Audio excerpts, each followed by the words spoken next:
Hi guys, thanks for tuning in today for part 2 of the video. If you haven't already subscribed, why not hit the subscribe button now?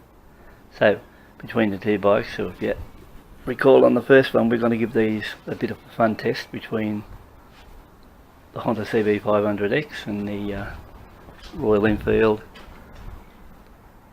CB500 Classic or Pegasus model. Both these bikes are 218 models.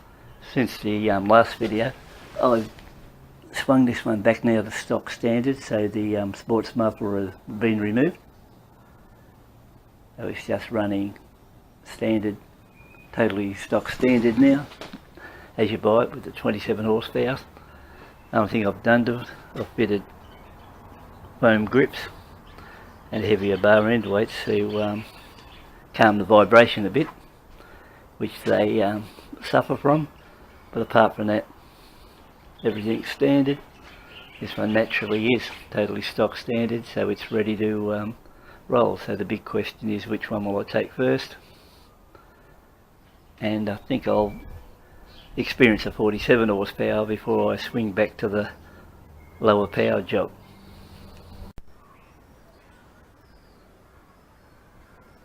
I might as well do a full specs on both bikes while I'm at it, so we'll start with the Honda first.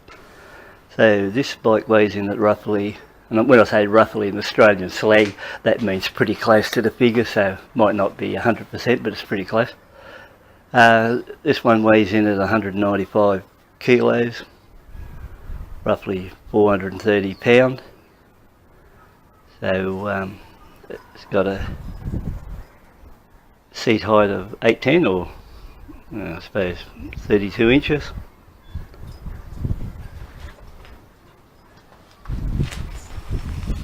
Front and rear wheels on this one are 17 inch, and in the front we got a 320mm disc brake running ABS, dual channel, non-selectable, though the fuel tank looks a lot bigger than what it is, mainly because of the plastic.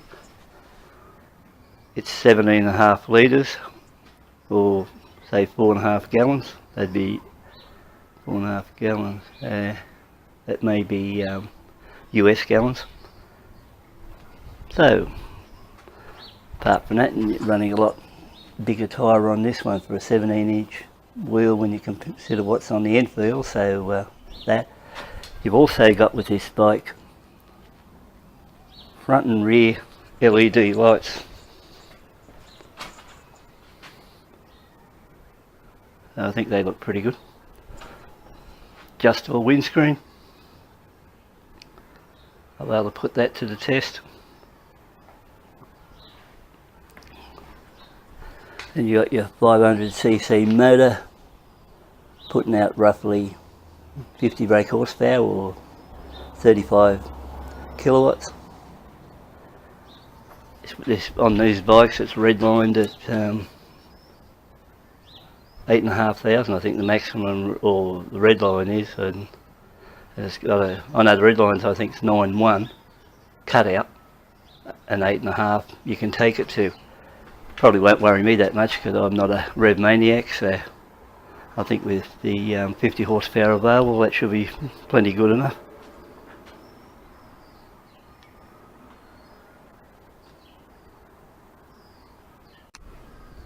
The dash is pretty cool on start up at it.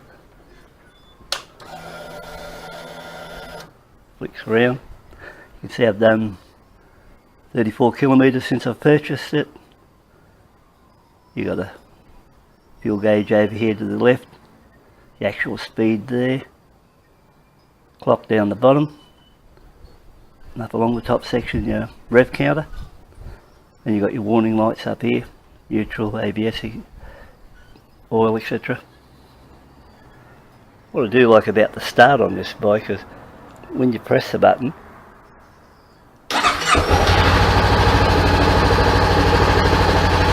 instant start.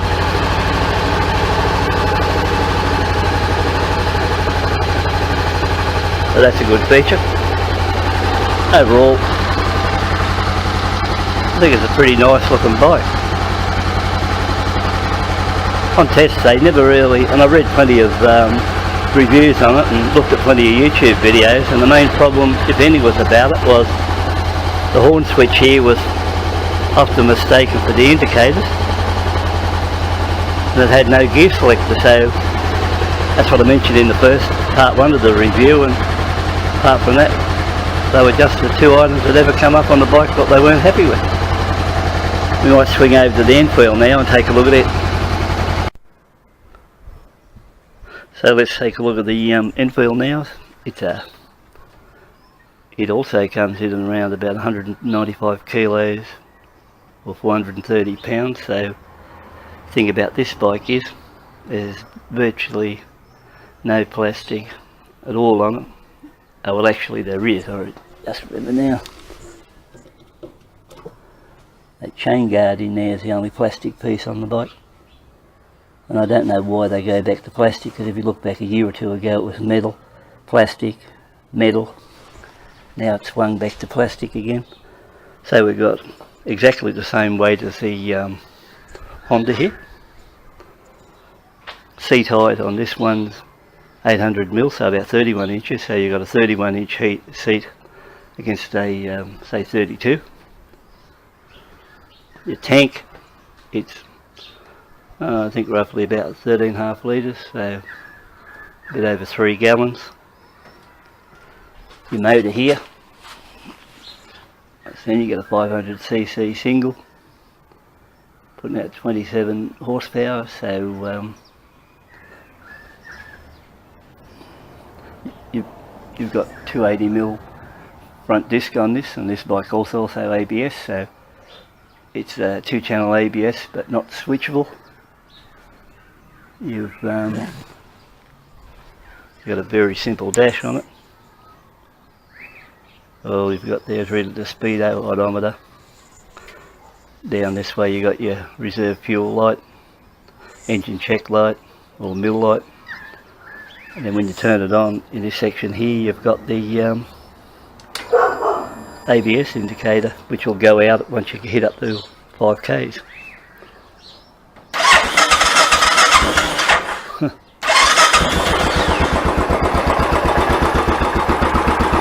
Hasn't been started for a couple of days, so what I really should have hit the idling switch over here that allows more in and do it when you're kicking it over. You'll feel it kick up revs. Then if you let it go, it drops back. It's more like a modern version of a choke.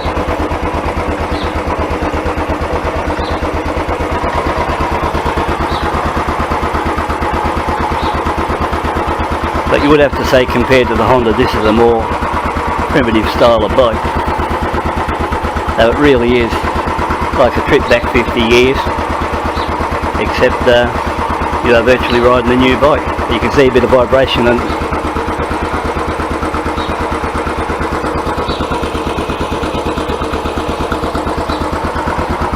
it will sort of let you know you're riding a motorbike. Now it's got factory torpedo muffler back on it. It's a lot quieter bike now.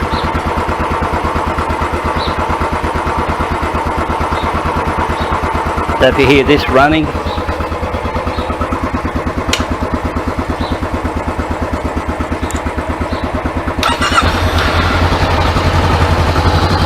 you look at the Honda.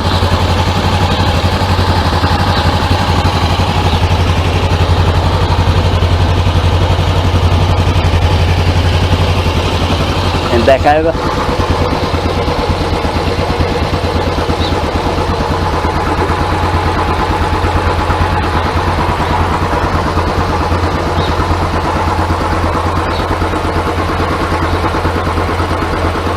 I think when you get on this bike you actually believe you are riding a motorcycle.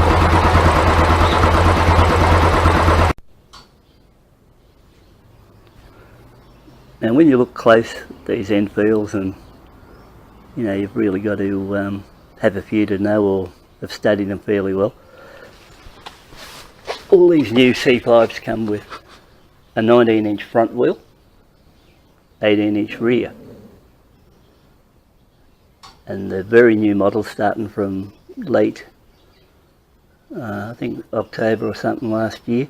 They come with the new swing arm with the rear disc. Prior to that, they were still running a drum brake at the back. But the reason they went from, we go back a few years, the reason why they went from a 19-inch, the reason they put a 19-inch front wheel on and 18 rear, prior to that it was both sitting front and rear 18.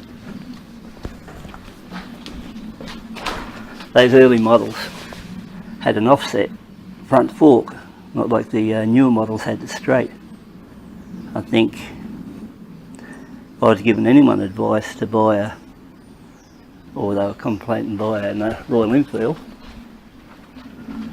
I would totally stay away from those ones with the offset front forks and go straight to one of these newer style ones, because some of the early ones with 18 front and rear had handling problems. And that's one of the main reasons Enfield dropped from a straight 18 front rear to a 19 front, to improve the handling on the bikes.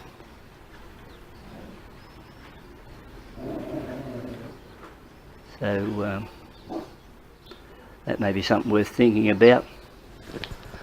Or you might think, what would he know? Well, I know I've had 12 of them, so that's a good enough reason. Anyway, apart from that, these ones here, they're not a really high revving motor. You know, they are really cutlass bikes in their standard form to ride, but they still put a smile on your face and get you along at a reasonable speed. They've got a rev limiter at, although you can't, there's no rev counter, but at 5,250 revs, so they just plod along once you get going and do the job pretty well. I'm pretty sure when I get to test both bikes, there'd be no, the Honda would be more like a speed demon compared to this. But this has got good looks, so it's very hard to beat it that way. Have a look at the LED headlight. Looks pretty smart.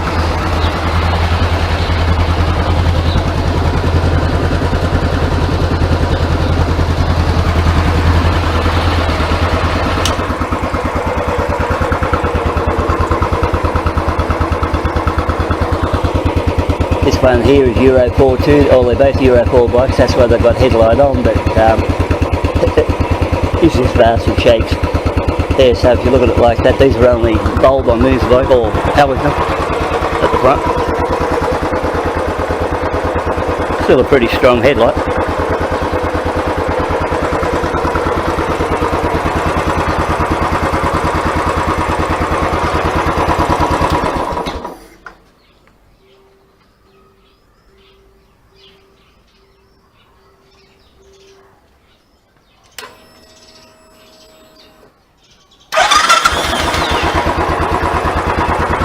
Once you start the bike the first time, I'll just give you another demo then how it starts after that, no problem.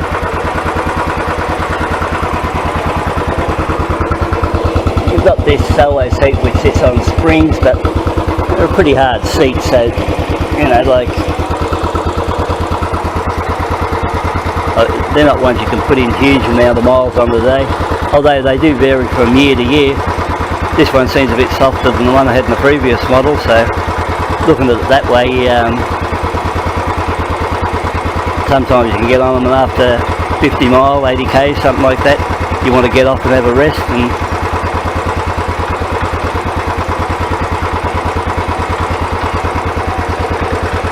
anyway, that would conclude the comparison review on both bikes. Next one will be a test ride on both. So if you haven't thought about it and you wish to subscribe, hit the subscribe button now and you can pick up on the next couple of tests. Again, thanks for watching. I suppose while I'm at it, I might as well bring up servicing costs. So with this Honda, the first service is due at 1,000 kilometres, and I was quoted $155 Australian for that one. And after that, the next service is due at about 12,000 kilometres. So, and he also said that'd be the same cost. One thing about these bikes, you could do the oil and filter change yourself pretty cheap. easy access to the filter, and looking underneath it'd be very easy access to the sump area. So that's something I suppose you could do, or you could do at a later date anyway yourself. Back over here at the Enfield, it's a more involved bike to do a oil change on. When we come down underneath, you've got your main sump plug. You've got this green filter here to be removed. You come up and there's the other plug there. So once you dump the oil out of the main one and you go to this one, there's a filter screen underneath there. When you remove that, which has to be cleaned out, put back up, clean out the magnetic plug that's on it. The sump one's got a magnetic plug too. This one's got nothing. Then you've got to come up here, remove these 3 bolts. Then that's where your oil filter resides. So once that's pulled out, new filter put in. So to do that, it'll take you I don't know, good 20 minutes to do the job from start to finish. You can do that for $30, so you know, that's one good thing. Most of this bike you can just join a forum or stuff like that, strike any problems, you can work on the bike yourself all the way through it. So there's nothing really high tech on this bike. So that's one good thing about it. It's just like a trip back in time.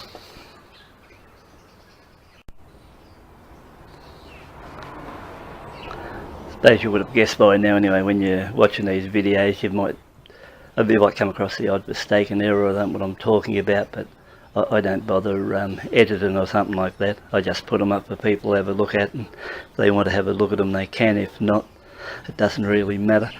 I'm not really interested in running ads or anything on any of these clips I put up. I'm not that desperate to get $1. So that's the way I look at it, so I don't have to come in and edit it and think, oh well, how can I improve it to get more viewers or something. They'd like to subscribe, well, they're welcome to come in and see what goes, and if not, we'll have had a look and no harm done. So that's one of the reasons why you don't see you know, what you see really is what you get. I haven't really in here butchering them to see how I can make them sound better or look better or anything like that. To me, they're just 2 motorbikes, and like I said, I should be getting another one next month on the Interceptor 650, where I'm going to put the ride against the 3 of them together. So you know, that's the best way. If you ever see a video clip on, it'll only be a song on the motorcycle itself. So you know, I suppose each to his own, so that's something to think about.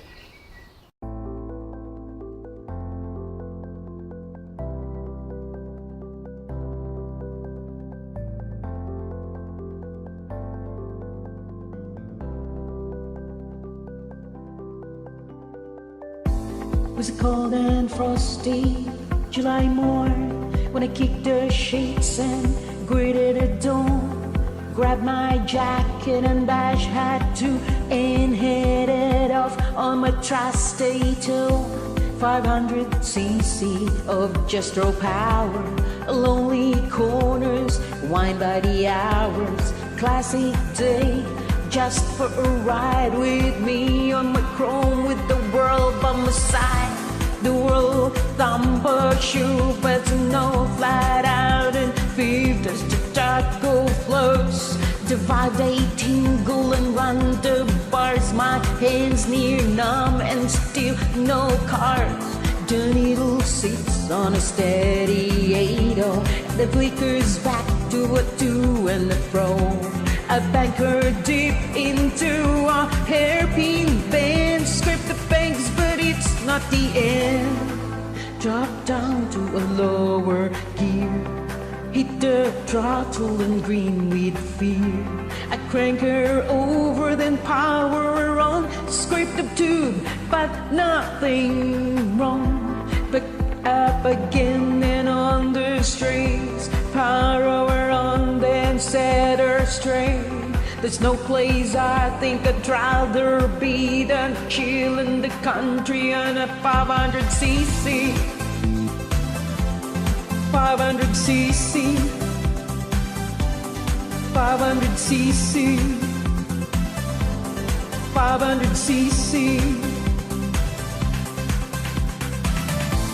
The old thumper sure belts, I don't know, flat out in feet as the taco flows. The vibes they tingle and round the bars, my hands near numb and still no car. There's no place I think I'd rather be than chill in the country on a 500cc. 500cc. 500cc. 500cc.